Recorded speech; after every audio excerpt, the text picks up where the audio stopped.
Hey there, welcome to the Race Advisor.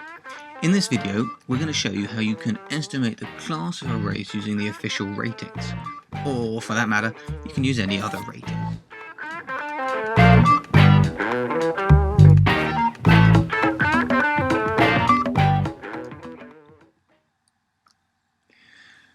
To use this method is very simple, so the ease of use is going to be easy. It's a rating method, and so it's designed to be used in combination with other analysis such as handicapping. You're only going to take between 2 and 3 minutes per race to use this method, so it's fast, it's quick, and it's easy. You only need one betting account.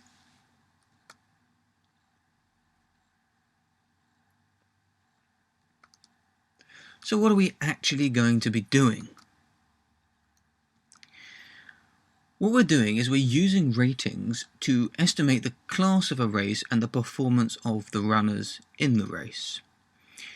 And we do this by taking historic ratings, calculating a weighted average, and we're going to use the Fibonacci sequence to start with, in order to get a prediction of what the runner will achieve today. So a prediction of today's rating. Then we calculate an estimated class for today's race, and we do this by taking the average of all these new ratings for all the runners in the race. Then we need to see if a runner is likely to be able to compete at today's class level. In order to do this, we compare their estimated figure that we've created with the estimated class level of the race. Then we need to test whether the runner's ratings are improving or declining, and the bigger the improvement, then the greater they are likely to perform today, and the bigger the decline, the worse they are likely to perform today. Then we want to take into account any possible improvement or decline in today's ratings.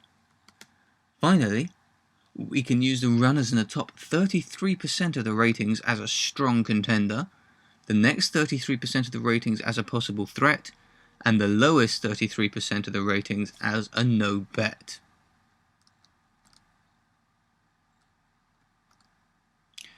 Luckily, I've got a spreadsheet for you that's going to do it all, so you don't have to worry about any of the calculations. Now, I want to take you through how it works, and if you haven't downloaded it yet, then you can do either below this video or in the tools area.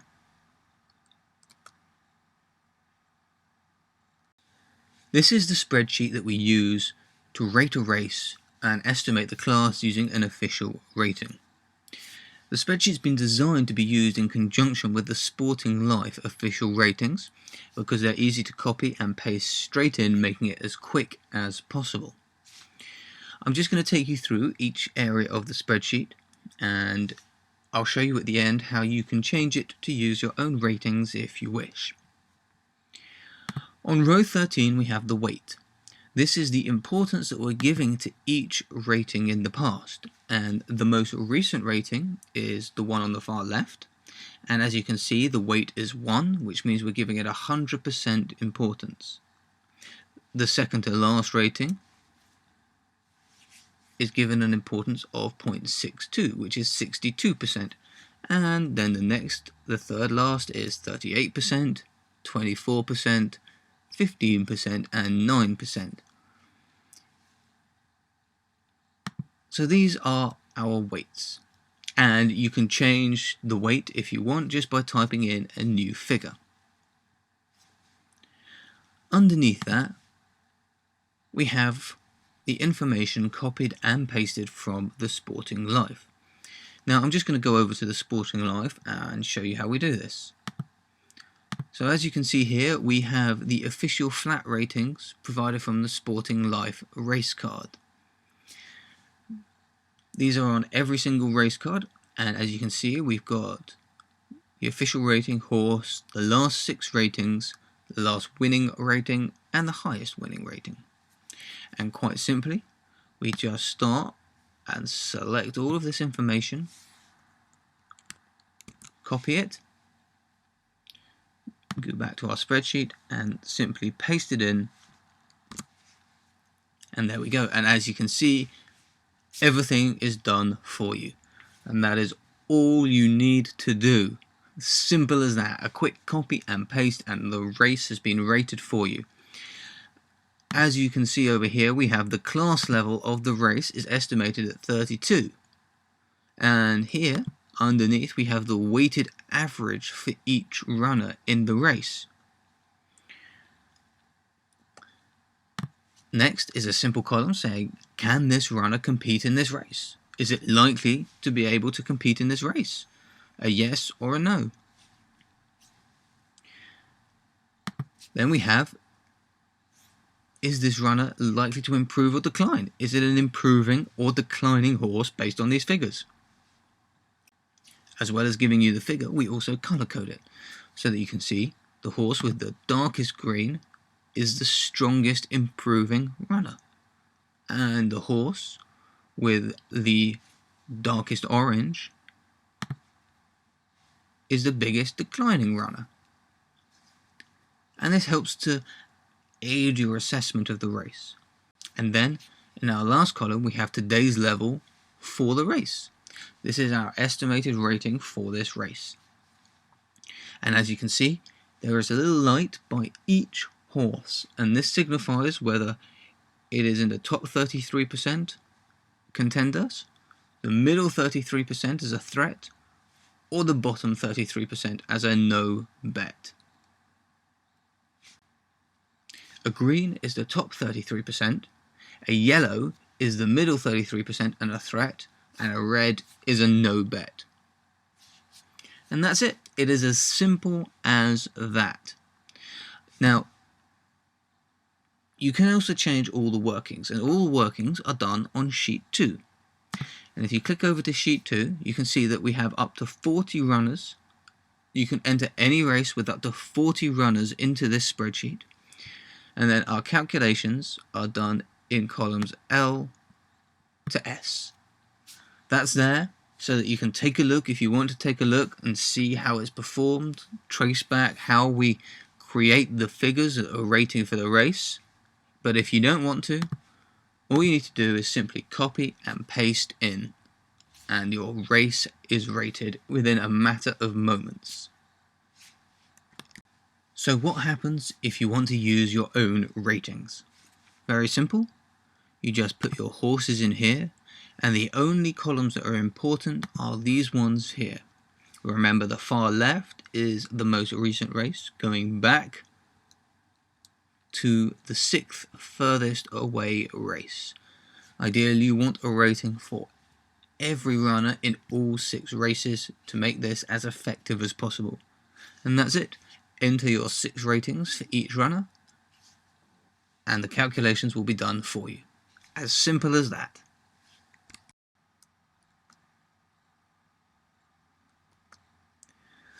Now that you know how the spreadsheet works, it's time to take you through an example. So let's get stuck in and go and rate a race.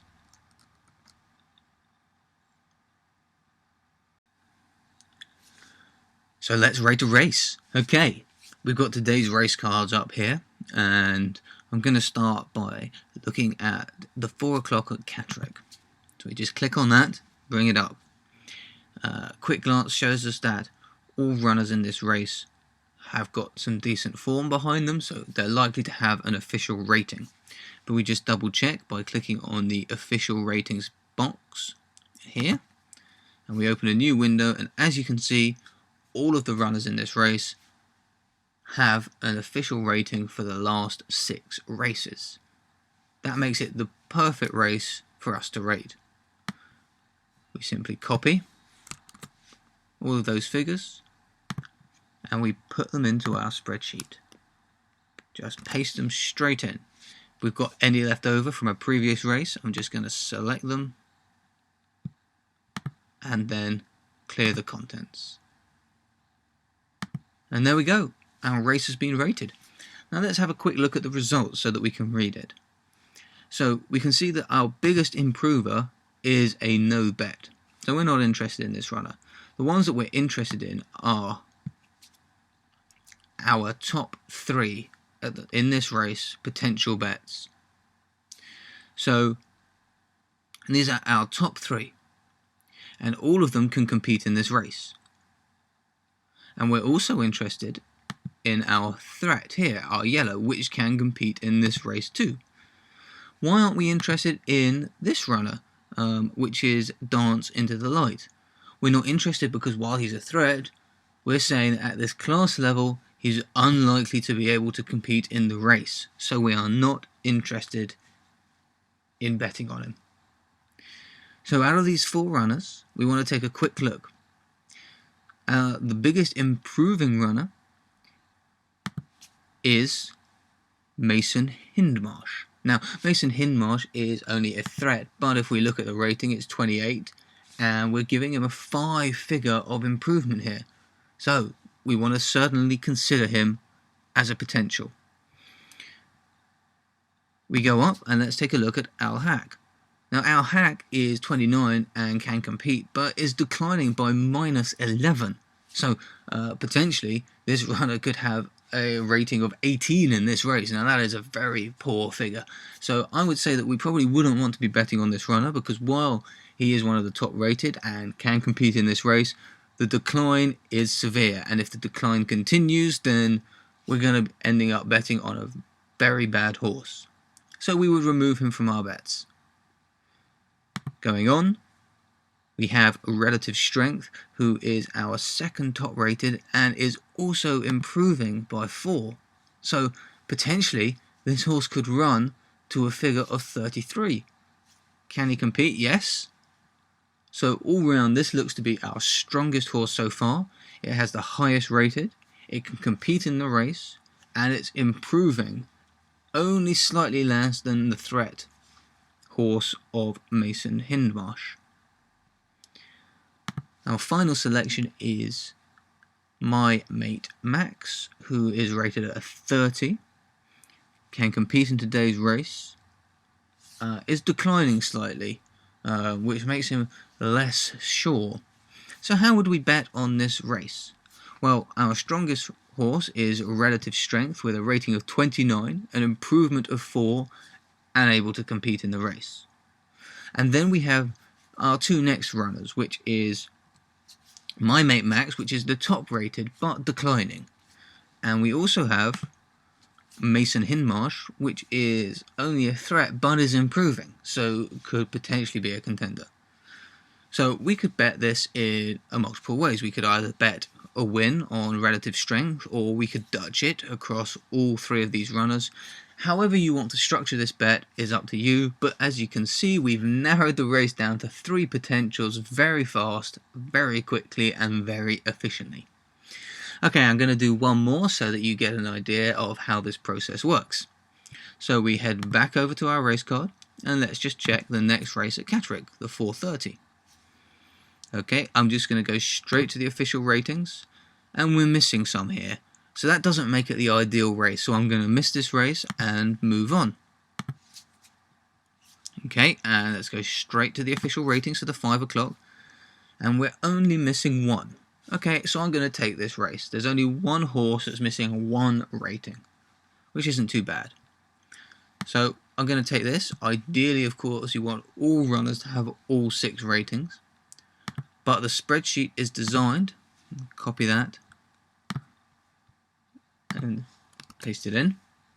The spreadsheet is designed to take into account runners that don't have ratings. Now, I want to show you this because, as you can see, we've now got values appearing here. And this is because when runners don't have ratings, we get this little dash. All we need to do is to remove the dash. And the only dash that is important is a dash that is in the last 6 ratings boxes.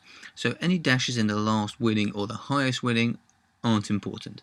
And you just need to delete it, press enter, and as you can see immediately, all our calculations are done again. So let's just take another quick look through this.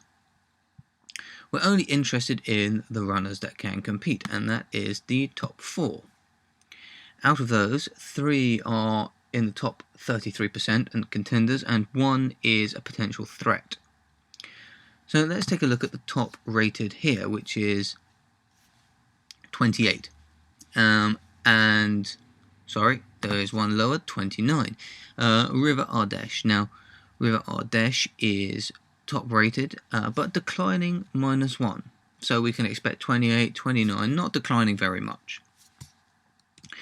If we go up to the next top rated, which is Boa, you can see that is only 1 point away from River Ardesh, but there is an improvement of 7. So potentially Boa could run significantly better than River Ardesh. And we want to make sure that we take that into account when we place our bets. Of the rest, we have the next top rated, which is Monkton Vale, who has got 27 but is declining slightly by -5. So not quite such a strong bet there.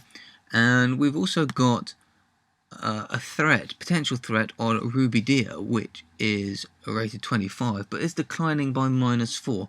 So we probably would want to say, well, actually, we're going to remove Ruby Deer from our bets because it's only a potential threat, and the threat is also in decline. So it's not such a strong problem. That leaves us with our top contenders of River Ardesh, Boa and Monkton Vale. And we may also choose to remove Monkton Vale, who is the lowest out of those 3 rated and is also in decline.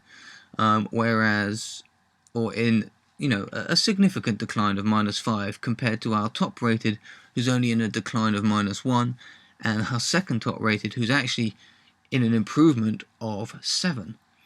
So we could place our bets either maybe a Dutch across Boa and River Ardesh, or maybe we would want to place 2 each way bets, or we may just want to go for an each way on Boa, considering that is close to rated to River Ardesh, but improving significantly.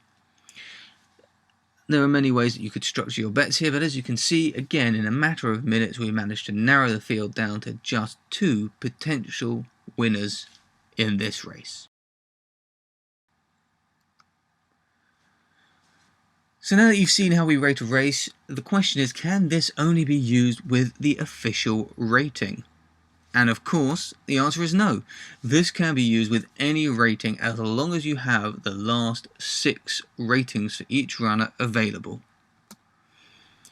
Each rating is going to give different results. So I suggest that you stick to one, get used to how it works before trying out a different run. Each rating is going to give different results. So I suggest that you stick to one, get used to how it works before trying out a different one. And that's it.